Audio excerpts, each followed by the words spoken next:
ન્યૂઝમાં આપનું સ્વાગત છે। મહેસાણા પૂજ્ય નિરાંત ભૂદેવ ધામ ખાતે ગુરુ પૂર્ણિમાની ઉજવણી કરાઈ। ગુજરાતમાં હિન્દુ સંસ્કૃતિ ઉજાગર કરતા ધાર્મિક તહેવારોનો અનોખો મહિમા જોવા મળે છે અને તેમાંય ખાસ કરીને અષાઢ અને શ્રાવણ માસમાં ધાર્મિક તહેવારો આવતા હોય છે। તેમાં ખાસ મહત્વનો ગણાતો ગુરુ પૂર્ણિમાનો દિવસ આપણા સંતો ઋષિ મુનિઓ વર્ષોથી આજ સુધી દેશ ઉપર જ્યારે કોઈ આફત આવે તે સમય પણ ઋષિ મુનિઓ સેવા સાથે જીવ ઉદ્ધાર માટે કાર્ય કરતા આવ્યા છે। ગુરુએ અજ્ઞાન રૂપે અંધકારમય જીવન જીવતા અને અંધારી કોટડીમાં બંધક બનેલા જીવ માત્રને જીવન જીવવાનો રસ્તો બતાવતા હોય છે। અંધ બનેલા માનવને ભક્ત નેત્રોને જ્ઞાન રૂપી અંજલ કાથી નિર્મળ કરી આજીવન દ્વારા બતાવ્યા અને જીવનરૂપી બંધ તાળાની ચાવી આપી।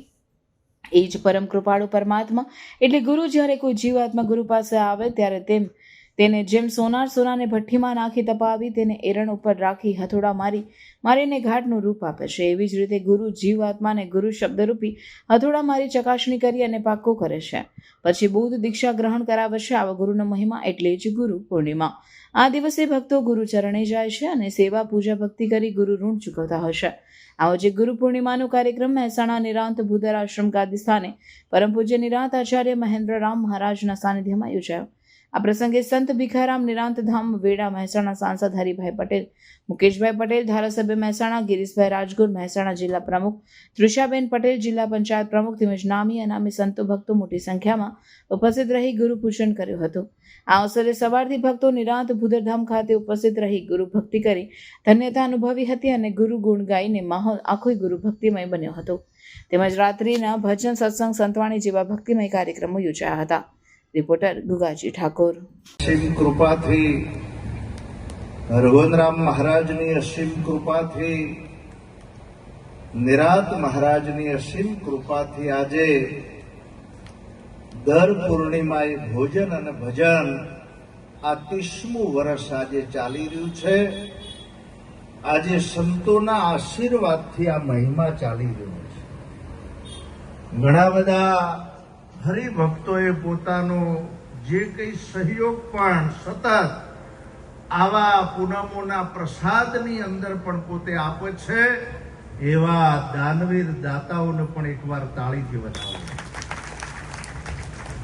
બધાને આપણે ખૂબ શુભાશીષ સાથે, કારણ કોઈનું નામ આપણે લઈ શકતા નથી વિશેષ, પણ સદગુરુના સીસી કેમેરામાં તમે નાનામાં નાનું કાર્ય કર્યું હોય, કોઈ સંતને પાલું ભરીને પાણી પણ પાયું હોય ને, એ પણ સીસી કેમેરામાં આવી જાય છે। બોલો કૃષ્ણ કનૈયા।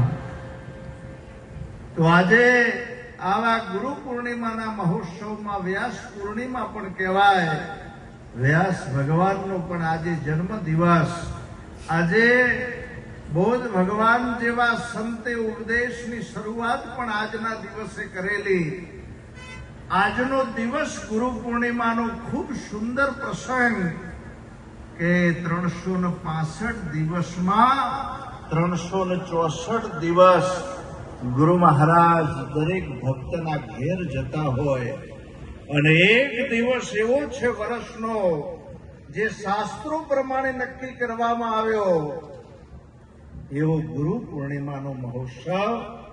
આજે એ આ દિવસ અષાઢ સુદ પૂર્ણિમા, આજના દિવસે બધા જ જે કઈ શિષ્યો એ સિવાય પણ જેનો પ્રેમ છે એ બધા જ આજે સવારે 8 વાગ્યાથી આનાથી પણ વિશેષ સંખ્યા દિવસે પણ બપોરનો પણ પ્રસાદ જેમને લીધો, આજે બધા જ હરિભક્તો તેમજ જે રાજનેતાઓ જે ખરેખર પોતાનો હોદ્દો મૂકીને પણ આશ્રમ ઉપર ગુરુની ગાદીના દર્શન કરવા માટે આવે છે।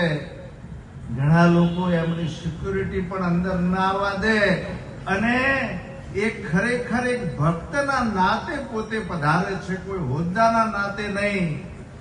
અને બધાનો આપણાના આશીર્વાદ મળ્યો છે, એવા નિજાનંદ બાપુનો આશીર્વાદ આપણા આશ્રમને ગુરુ ગાદીને મળ્યો છે। આજે ભારતની 11 વ્યક્તિની સમિતિમાં એમની એક નિયુક્તિની સાથે નિજાનંદ બાપુનો આજનો શ્રીલંકાના કાર્યક્રમમાં પોતે ગયા છે, આપણા સૌના આશીર્વાદ આપીને ગયા છે। એકવાર તાળીથી વધાવો। આજે અહીંયા જો તમે પરમાનંદ બાપુ પધાર્યા છે, એકવાર તાળીથી વધાવો. બહુ વિશેષ આનંદની વાત, ગાભુ મહાદેવપુરાની વચ્ચે આશ્રમની જગ્યા એમને બનાવી રહ્યા છે. અને એવું ભક્તિધામ, કોઈને પણ તકલીફ હોય, વૃદ્ધ માવિતરને પણ કદાચ તકલીફ હોય તો રહેવાની વ્યવસ્થા, ભક્તિની વ્યવસ્થા થઈ રહી છે. આજે તમે જુઓ તો ઠેઠ આખું ગોધરા વિસ્તાર લીમખેડાથી સાહેબ પધાર્યા છે, એમને પણ તાળીથી વધાવો. અહીંયા બનાસકોઠામાંથી ભુરારામજી મહારાજ પોતે પધાર્યા છે, એમને પણ તાળીથી વધાવો. વયોવૃદ્ધ મૂર્તિ આપણી, ખરેખર હવે ભુદરરામ બાપુના કોઈ શિષ્યોમાં જૂજ દર્શન થાય એવા ઈશ્વરરામ મહારાજ 1960 ઓલ્ડ એસએસસી પાસે, ઘણાનો જન્મ પણ નહીં હોય. જય ગુરુ મહારાજ. આજે આવી એક મૂર્તિ અમારે કાંતિરામ મહારાજ, જોડારામ મહારાજ, અન્ય સંતો પધાર્યા છે. કનુરામ મહારાજ, દર્શનરામ મહારાજ જો હોય તો તે અહીંયા સ્ટેજ ઉપર આવી જાય. લીમખેડાનું પણ એ પણ ગૌરવ છે. તો આજે એક વાર જય બોલો સદગુરુ મહારાજની.